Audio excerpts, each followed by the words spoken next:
Muy buenas tardes. Mi nombre es Jorge Antonio Machuca Vilches y en este momento hablaré de las técnicas y los instrumentos de recolección de datos. Comencemos con la que vamos a profundizar un poquito menos, que es la técnica y el instrumento en el caso cuantitativo. En este caso estamos hablando de la encuesta como instrumento y la técnica, el procedimiento para poder llevar a cabo esa encuesta. La diferencia entre técnica e instrumento es que el instrumento es con qué y la técnica es cómo. Entonces, ¿cómo vas a aplicar la encuesta?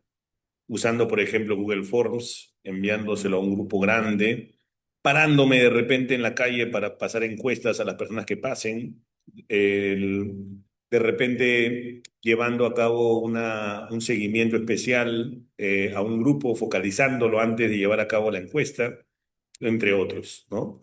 Recuerda la diferencia. El- la técnica es cómo, el instrumento es con qué. Veámoslo en la parte cualitativa. La técnica es llevar a cabo un recojo de información de los participantes, ¿no? Y queremos saber la opinión de los participantes. Existen muchas maneras de hacerlo. Existen muchas maneras de llevar a cabo el cómo. Por ejemplo, algunos lo hacen por Zoom. Siempre les recomiendo, deja evidencia de que has llevado a cabo la entrevista. Otros lo hacen presencial. También es bueno grabar, aunque sea la voz, si se puede, la imagen en buena hora. Porque es tu respaldo de haber ejecutado una entrevista. Las entrevistas se publican, eventualmente han habido pocos casos, pero han habido de personas que señalan que no ha sido bien recogida su opinión. Entonces es bueno tener un respaldo. Describir el cómo pasa por describir el proceso. Se coordina una reunión, se agenda por Zoom, se le manda el enlace, eventualmente se ha buscado que se dé a cabo, se lleve a cabo en un espacio, digamos, donde la persona tenga tiempo para poder responder, se ha coordinado, se ha agendado. Algunos estudiantes y esto me ha pasado a mí en los lugares donde dicto. Se aparecen sin previa coordinación y me dicen, profesor, ¿nos puede dar una entrevista?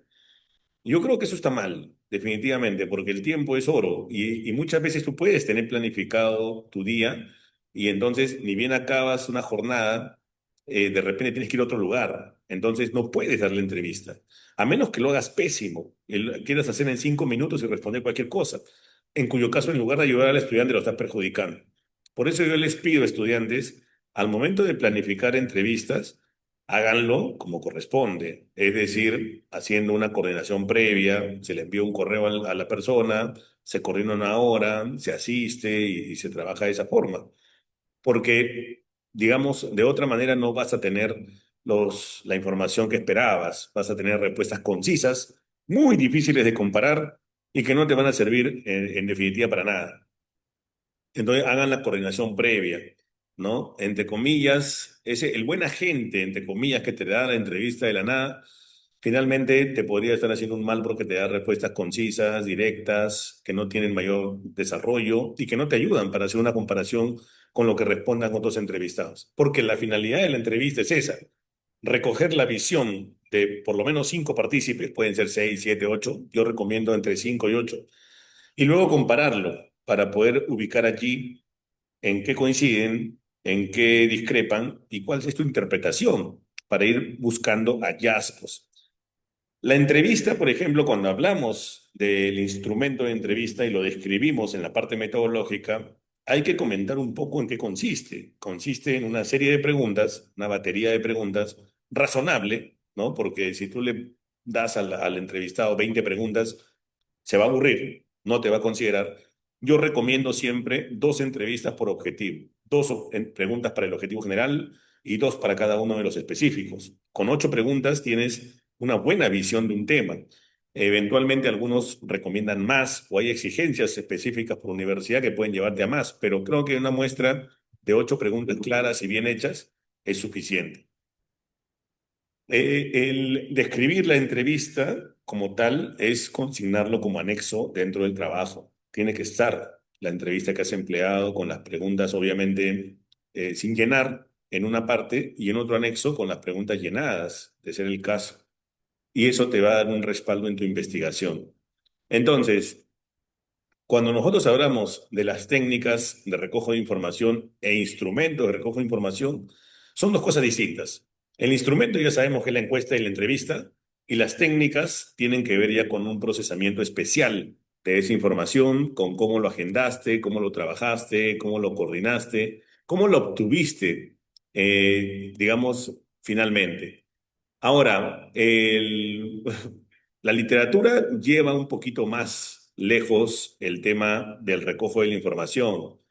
Por ejemplo, habla de observación, ¿no? Puedes en algunos casos sustentar la información que tienes recogiéndola empíricamente de lo que ves alrededor.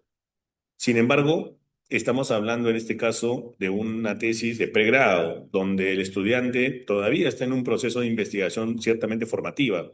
Entonces, eso dejémoslo, la observación para investigadores que están más afianzados en el mercado. Sin embargo, si has usado la observación, no será el elemento medular de tu tesis, pero por ejemplo, tú has estado dentro, inmerso en la problemática. Por algo te interesó el tema que investigas y por algo lo propusiste a tu asesor y fuiste llevando a cabo la investigación.